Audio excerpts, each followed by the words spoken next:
Trong video ngày hôm nay thì mình sẽ nói về những cái chi phí khi mà các bạn sở hữu một căn nhà thì các bạn phải trả những cái chi phí hàng tháng nào á, để cho những bạn nào mà có ý định mua nhà, đặc biệt là những bạn first time home buyer, những bạn mà mua nhà lần đầu tiên á, thì các bạn cũng biết là những cái chi phí này là những cái chi phí hàng tháng mà sau khi các bạn lấy được căn nhà rồi thì các bạn phải trả những cái tiền này á. Rồi, cái chi phí đầu tiên là cái tiền thuế. Các bạn ở Canada mà, các bạn mình sống ở đây thì cái gì cũng phải đóng thuế cả. Tiền thuế hay người ta còn gọi là property tax á. Thì property tax ở Calgary này nó tính như thế này nè các bạn. Hàng năm á thì chính phủ người ta sẽ định giá căn nhà của bạn. Các bạn để ý đây là cái định giá của chính phủ chứ không phải là cái giá trị thật của căn nhà của bạn. Mình lấy ví dụ như có thể là căn nhà của bạn trên thị trường á, các bạn có thể bán ra là 650 nhưng mà chính phủ người ta chỉ định giá 500.000 thôi á, thì các bạn sẽ đóng thuế trên cái chính phủ định giá là 500.000. Thì làm sao để các bạn biết được chính phủ người ta định giá căn nhà của bạn bao nhiêu? Thì hàng năm á, thường là vào tháng 1 á, chính phủ người ta sẽ gửi cái tax assessment vô cái hòm thư nhà bạn á, hoặc là bạn có thể lên cái website của thành phố Calgary, City of Calgary, mình sẽ để cái đường link đó ở phía dưới ha. Các bạn vào website đó, các bạn nhập cái địa chỉ nhà của bạn là nó sẽ ra cái assessment của căn nhà của bạn. Sau khi các bạn biết assessment của nhà của bạn á, thì các bạn nhân cho 0.74% thì nó sẽ ra cái tiền thuế hàng năm mà các bạn phải đóng cho căn nhà của các bạn. Mình lấy ví dụ như nếu căn nhà của các bạn được định giá là 500.000 thì các bạn lấy 500.000 các bạn nhân cho 0.74% thì nó sẽ ra cái số tiền mà hàng năm các bạn phải trả cho thành phố Calgary. Rồi, cái đó là số tiền đầu tiên, đó là cái property tax. Cái tiền thứ hai mà các bạn phải trả đó là tiền insurance, home insurance, tiền bảo hiểm nhà. Cái đó thì bắt buộc là các bạn phải mua. Tại vì nếu các bạn không có home insurance thì lender, cái người cho các bạn vay tiền, người ta sẽ không cho các bạn vay. Thì bắt buộc các bạn phải mua cái home insurance. Home insurance thì giá dao động rất là nhiều, tùy vào rất là nhiều yếu tố, chẳng hạn như là cái location của căn nhà của bạn, cái giá trị căn nhà của bạn nữa, hay là trong nhà các bạn có lắp các thiết bị như là chống cháy, chống trộm, thì nó phụ thuộc vào những yếu tố như vậy.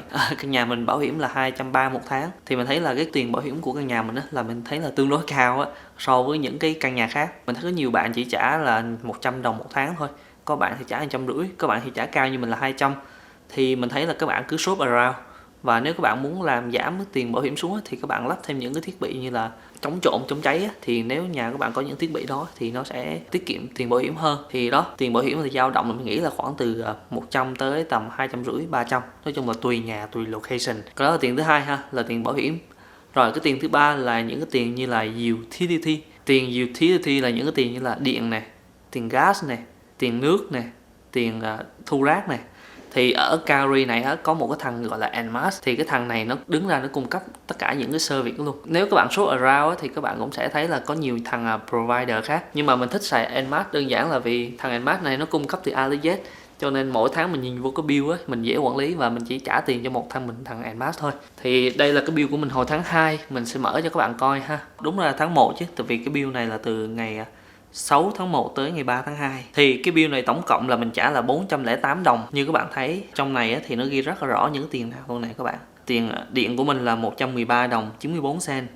Tiền gas là 152 đồng 49 cent. Tiền nước rồi những cái tiền mà xử lý nước là tổng cộng là hết đâu đó là tầm 27 cộng 40 cộng 14 là nhiêu ta? 6 là khoảng 81 đồng, 82 đồng gì đó.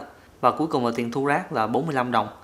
Thì tổng cộng là 408 đồng cho cái tháng 1 vừa rồi. Thì cái bill của thằng Enmax ở phía dưới nó sẽ ghi rất là rõ, là các bạn thấy ở đây là ví dụ như tiền electric là nó thu là 0.0669 đô trên một cái kilowatt. Còn phía dưới này là cái tiền gas, tổng cộng là 152 đồng. Và phía dưới này là cái tiền nước với lại cái tiền xử lý nước thải. Tháng 2 là cái tháng mà mùa đông nó cũng tương đối lạnh cho nên là nó xài gas cũng nhiều.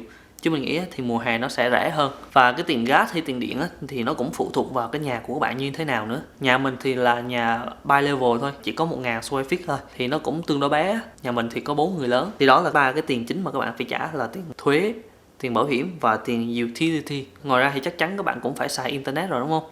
Thì nếu các bạn xài internet thì các bạn sẽ trả, mình nghĩ là tầm đó tầm 60, 70, 80, nói chung là tùy cái plan. Bên cạnh đó thì chắc các bạn cũng thắc mắc là không biết đi chợ bên này hay là tiền bảo hiểm xe bên này không biết nó mắc không ha. Mình thấy giá cả nó cũng, hồi xưa mình ở Toronto 4 năm thì mình thấy giá cả ăn uống á, từ đi ra hàng quán ăn hay là đi chợ, đi shopping, đi mua đồ về nhà nấu ăn á, thì mình thấy giá nó cũng ngang ngửa Toronto thôi. Mình thấy nó cũng không phải là quá rẻ hơn, nhưng mà được cái là nó chỉ có thuế 5% thôi, mà nhờ vào cái 5% đó thay vì Toronto làm tới 13%, nó tiết kiệm tới 8%. Thì mình thấy là nhờ vào cái sự chênh lệch 8% đó thì mình thấy là nó rẻ hơn một chút. Tiền bảo hiểm xe thì hồi xưa ở Toronto là mình trả 270 một tháng. Lúc mà mình chuyển lên đây thì cái bảo hiểm của mình là còn 201 đó, cho các bạn dễ hình dung. Ở Toronto mình trả 270, lên đây mình vẫn chạy chiếc xe y chang như vậy thì mình trả 201. Tiền điện thoại thì nó cũng tương tự như Toronto thôi, tùy vào cái plan với lại tùy vào cái hãng các bạn chọn thôi. Mình thì mình dùng điện thoại rất là nhiều cho nên là mình xài hãng Taylor.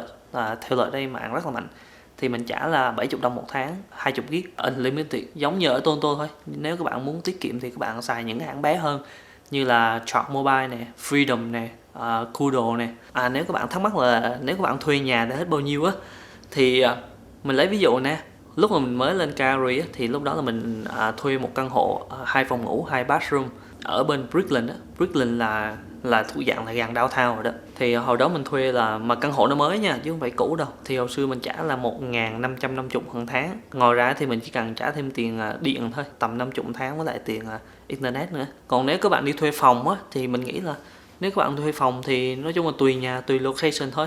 Mình thấy cũng có nhiều anh chị cho thuê phòng rẻ, chỉ có 400-500 một tháng thôi á. Rồi, là video ngắn vậy thôi, chia sẻ một chút về những cái chi phí mà các bạn cần phải để ý đến trước khi các bạn sở hữu căn nhà. Rồi, ok, bye các bạn nha.